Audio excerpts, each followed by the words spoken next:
Hey folks, today I'm going to be replacing the wheel bearing on the back end of this Discovery. If we jack it up in the air a little bit and grab a hold of the wheel, we'll see how much play we have. First side to side, quite a bit of play, and then top to bottom we have a substantial amount of play. So I can see that the brake caliper is staying still and the disc and the hub is moving, so definitely bad wheel bearing. So we're going to jack it up, get it on jack stands and take off the wheel. Before we go any further, we need to make sure and remove the nut on the end of the drive shaft. This is a 32mm nut and it's generally very tight, so use a bit of heat if you need and have somebody sit in and put their foot on the brake and use a long breaker bar, the biggest you have, or an impact wrench.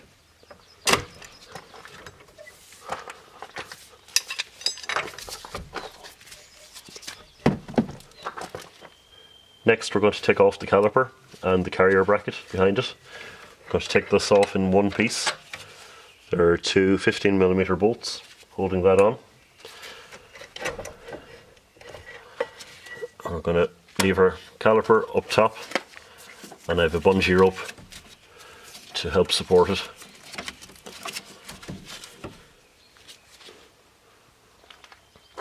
Then we're going to take off the disc. If the disc is tight with the handbrake shoes inside it, you align the hole with either the top or bottom depending on which side you're working on, and back it off a few clicks, the adjuster, and that'll take the pressure off the disc.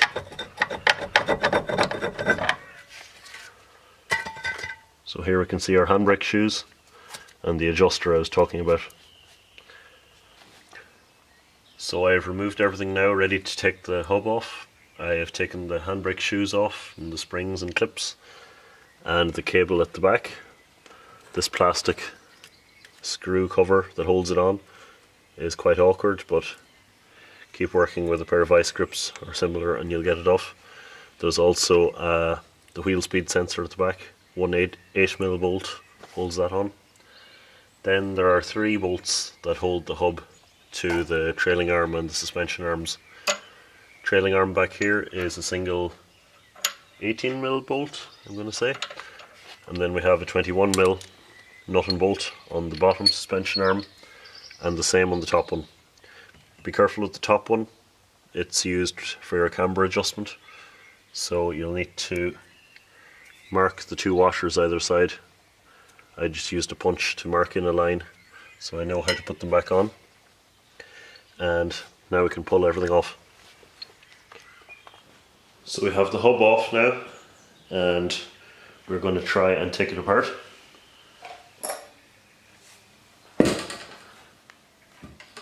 So first of all we need to press out the outer part of the hub. This is pressed into the inner race on the bearing, so we're going to have to come up with a tool that'll be able to push out the inner part of the hub. If you're doing these sort of jobs without a proper garage, with a hydraulic press, etc., I'd recommend getting a sleeve puller kit. It's a very useful tool and can be used for many applications, including this one, which it probably shouldn't be used for, but if it works, it's fine.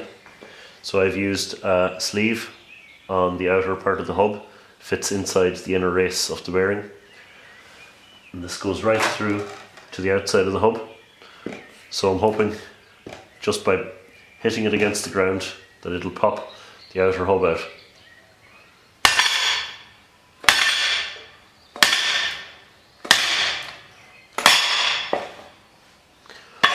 And there we have successfully taken out the outer hub and part of the bearing and part of the inner race of the bearing as well. Next we're going to take out the circlip. We're going to loosen up the clip, just break it free from its rust.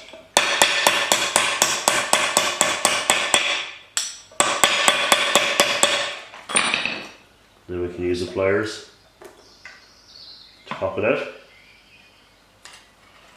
The new bearing will come with a new circlip, so you can throw that one away. and our new bearing is going to come out this direction. So we are going to find a sleeve to fit this outer diameter, and then a sleeve from the far side to pull against it. So we'll set that up. So we've taken the backing plate off the hub, and we've come up with this tool that's going to help us pull out the inner race of the bearing. So I've welded 3 pieces of 1/2 inch plate steel together with a 20mm hole drilled in the centre. This, in conjunction with the threaded bar and base plate from our puller kit, should help us pull this race out. We didn't actually have a sleeve large enough to fit over the outer part of the bearing, over the hub, so that's why we had to come up with this. So here we have the tool installed, and we can see how it's going to work. So our frame here is pushing down on the hub, and the plate in the centre, when we tighten the threaded bar, is going to pull the bearing out. So we're going to put a large spanner on here, and we'll try the impact on the bottom.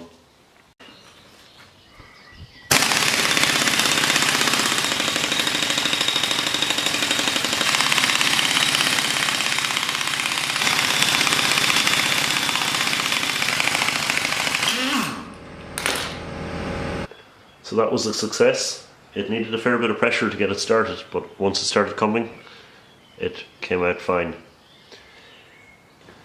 You might need to remove part of the inner race off the bearing. It might be still stuck to the stub of the axle. It's quite hard to get a pullers onto it, so what I did was cut a little slit with an angle grinder, just slightly shallower than the depth of the inner race. Then used a chisel to break it through the rest of the way, and then it'll tap off very easily. So we're all set now to install the new bearing. I have the contact points cleaned up with a bit of sandpaper to remove any rust and marks, and a bit of grease where the surfaces are going to slide, and we have checked our new bearing that it's the same dimensions as the old one. So we have our tool set up now to push in the new bearing.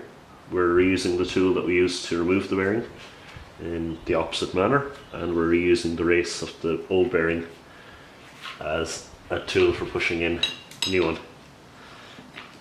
And we're going to do this by hand.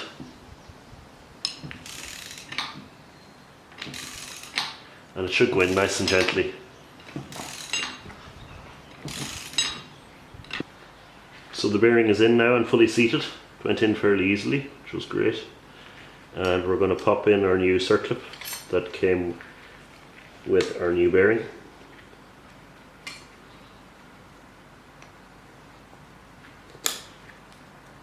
Make sure it's fully seated. And lastly, we have to press in our stub axle.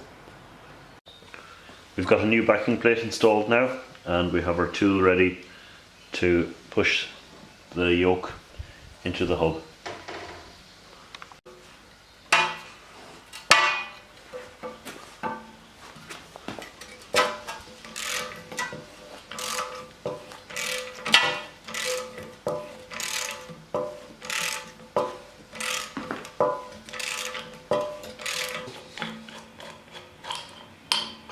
So we've used a sleeve that fits the inner race of the bearing. So it just fits onto this inner part, doesn't touch the outer. And then we've used a sleeve on the front, or an end cap on the front, that fits onto our hub, or onto our axle yoke, and used our threaded bar to pull it on until it bottoms out. And it feels perfect. There's no binding or noise. So we are ready to put it back in the car now. So we're all finished here now, ready to put the wheel back on. We have all our bolts tightened up and torqued down. We have the top camber adjustment set at the same as the previous setting that it was. We've had to replace that bolt because we had to cut it out when we were taking it off. We have the hub nut tightened up, the ABS sensor back on, handbrake shoes all adjusted. Check out, there's plenty of good videos and resources about setting up the handbrake on these, and everything else back together. Okay, hopefully that was of some use to you. if you're in trouble. It is possible to do it without a press. If you have some basic hand tools and even a welder, you could make up the tools that you need. Okay, thanks. Bye bye.